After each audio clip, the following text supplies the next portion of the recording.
Pemirsa,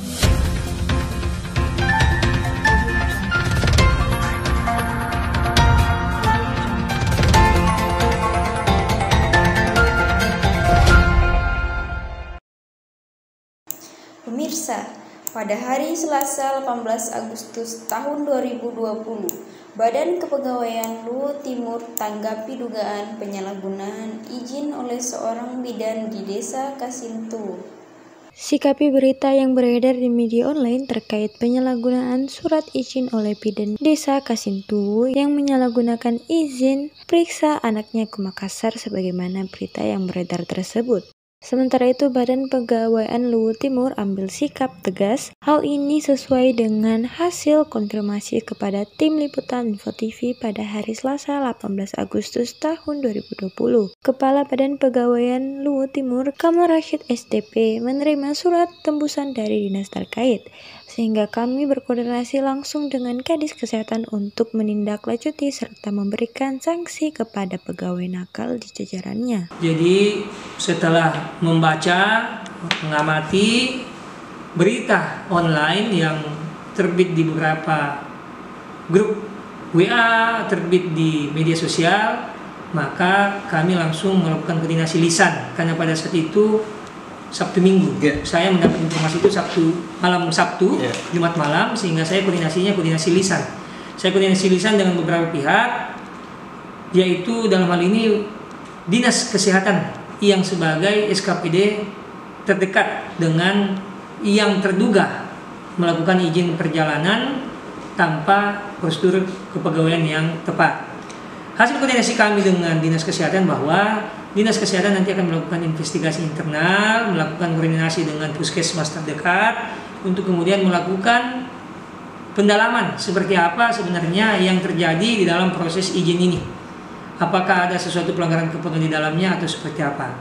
Nah, berdasarkan dengan data administrasi yang kami terima sampai hari ini bahwa sudah ada tindak lanjut awal, yaitu surat teguran.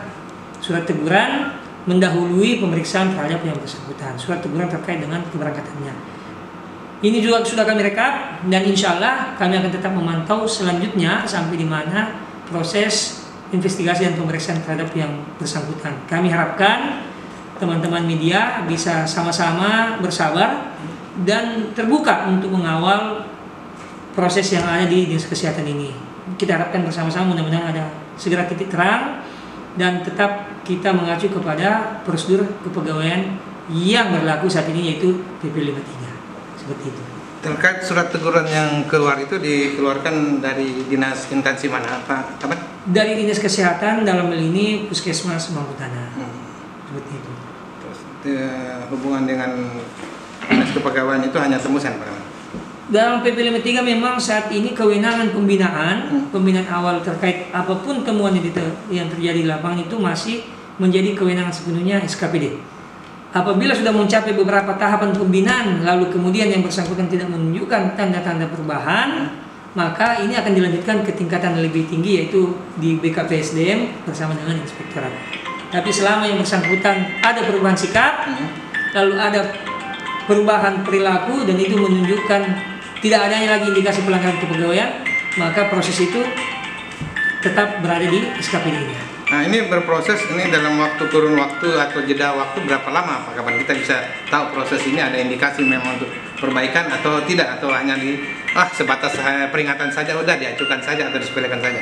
Tidak, Pak. Jadi dengan keluarnya surat teguran itu menandakan bahwa yang bersangkutan dalam pengawasan terus. Kamal Rashid juga mengatakan bahwa apapun sanksi yang akan kami berikan sesuai dengan peraturan pemerintah nomor 53 tahun 2010 kepada pegawai yang nakal seperti sanksi teguran, sanksi administrasi dan sanksi pemantauan terhadap segala aktivitasnya, serta berharap kepada masyarakat agar bisa membantunya untuk mengawasi dan melaporkan jika ada pembuatannya yang tidak sesuai dengan PP 53 itu. Dan jika dalam pemantauan itu masih ada indikasi pelanggaran, maka akan ada sanksi-sanksi berikutnya. Dari Kabupaten Luwu Timur, Rafli Reski, Info TV melaporkan.